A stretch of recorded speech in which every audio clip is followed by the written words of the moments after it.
Alright, hello guys, how's it going? In today's video, we're going to take a break from talking about Tropical Storm Cristobal, and we're actually going to talk about an upcoming cooldown that is going to kind of taper off some of that big amount of warm temperatures that are in the eastern United States. Now, before I get started with this video, though, I would ask that you do subscribe if you do like weather-related content, and also make sure to share this video with your friends, family, and social media. Now, for today's comment of the day, I want to know, as of right now, would you prefer a cooldown that brings 60s and 70s, or would you prefer a warm-up that would bring 90s to maybe even about 100 degrees in some areas? Let me know in the comments down below. I'm really interested to see what some of you think, and I'll be picking one of those for tomorrow's video. Alright, now let's get into this video, and this was our temperatures as of yesterday, June 3rd. Look at that. Very warm in most areas with maybe the exception of some of New England, some of the southeast and south central, and then some of the Pacific Northwest. But throughout a lot of the mid-Atlantic, the Northeast, where we had a derecho, actually, I didn't cover that, unfortunately, the Ohio Valley, the Great Lakes, and some of the Great Plains, a lot of us were feeling very, very hot as of yesterday. And then here's by June 6th, Saturday, well, Friday in through Saturday. And look at that. Still kind of the same pattern, but we do have some colder than normal conditions moving into some of the upper Midwest. And that's really going to be the beginning of our first cool down of two that I'm going to talk about throughout this video. So we're going to move on in just a minute, and we're actually going to take a look at when that cool down is going to start to move further south and further east. And we're going to just take a look at some of the areas that will impact by later this weekend and through early next week.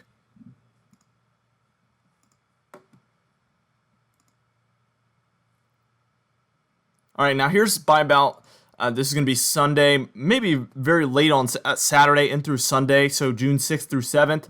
And you can see that the cooldown has now basically taken over for Wisconsin, Michigan, Ohio, Pennsylvania, and New York. Now, you might be wondering, what kind of temperatures would this bring as far as an evening temperature? Well, we're looking at lower 60s, upper 50s for most of these regions by Sunday evening because of this cooldown. This deeper blue areas is areas that are about maybe 4 to 8 degrees below average Celsius, which is pretty decently below average. Here's by about the next evening, so we're talking Sunday and through Monday evening, so June 7th through 8th.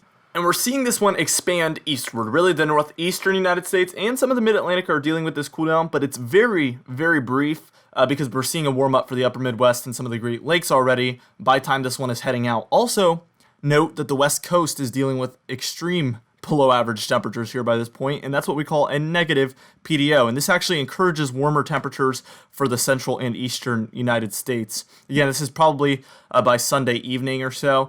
Let's go ahead and take it to about Tuesday morning, and you can see that we are going to see that cool down for the west remain, but we're going to see a bit of a warm up for the eastern half of the United States. This is exactly what I was thinking would happen.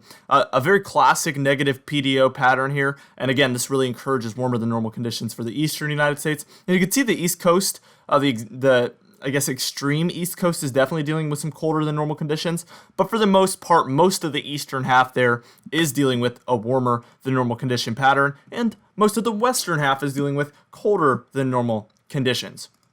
Alright, now we're about to move on, and what we're going to do is we're going to take it all the way to Thursday afternoon, June 11th, and talk about the bigger of the two cooldowns, and actually are mostly what I made this video to talk about, a pretty big cooldown that looks very possible.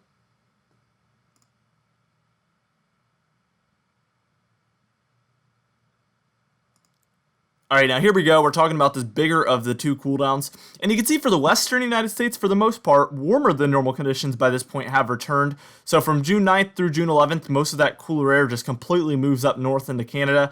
And we see a lot of the warm temperatures return for the western and central United States. And also for the eastern United States. Typically, this type of pattern allows for a trough to come down from the north.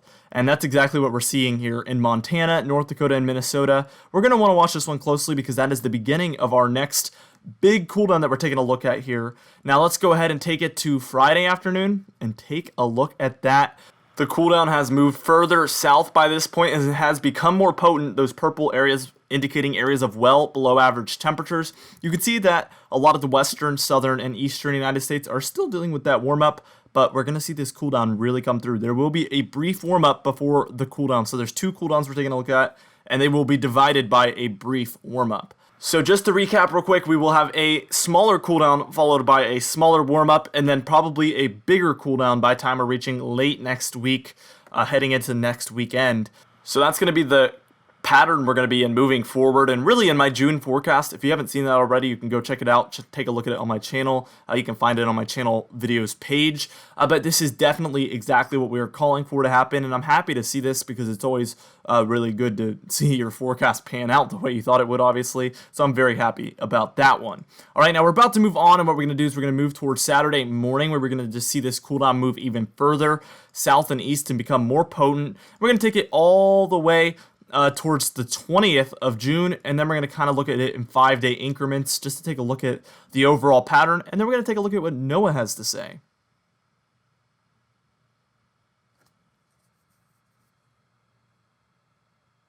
Now, by Saturday morning, we're going to be taking a look at this cooldown move even further and further south. You can see areas in the Ohio Valley are starting to get impacted, even areas further eastward in the Great Lakes regions as well, and we're starting to see this one become more potent as we're seeing those widespread purples throughout areas in Wisconsin and Michigan alike. Again, New England in the Northeast, as well as some of the Mid-Atlantic and even the Deep South, are still dealing with some of those warmer than normal conditions, but that's not going to last very long whatsoever.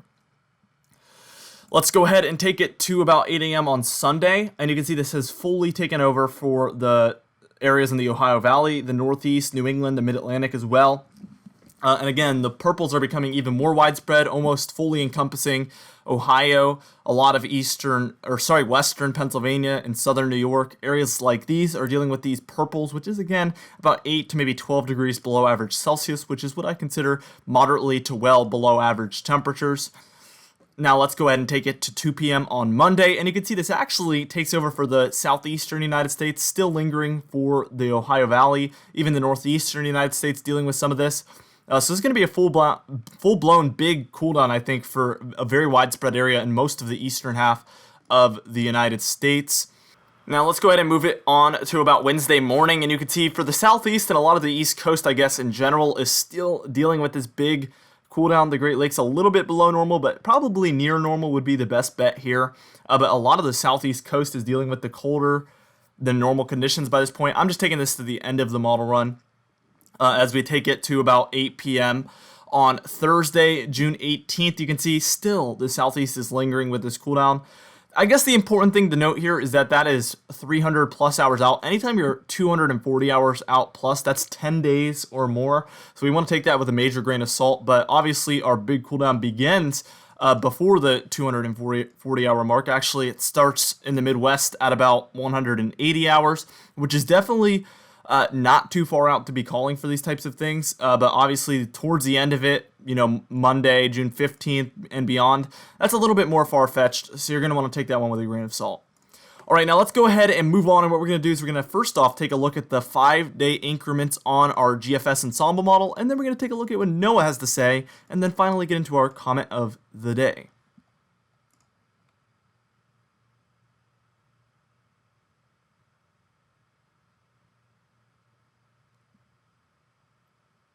All right, and here we are taking a look at about June 4th through June 9th here, which is today through the 9th. And you can see overall, we're going to be dealing with warmer than normal conditions for the entire eastern and central United States, with more colder than normal conditions there along the west coast. Again, that's a classic negative PNA pattern and negative PDO pattern. But really, that's going to encourage warmer than normal conditions for the eastern United States and especially the central United States. It's as we move towards the 12th through the 17th of June that you see that we really are going to be dealing with mostly a cold pattern for the eastern half of the United States, especially the Ohio Valley and the portions of the Midwest and the Great Lakes there. Even the East Coast is going to be dealing with some of this. But for a 5-day, chunk there, that's a pretty significant area of cold air and definitely going to be very impactful. And you're going to feel it for the middle portions of the month.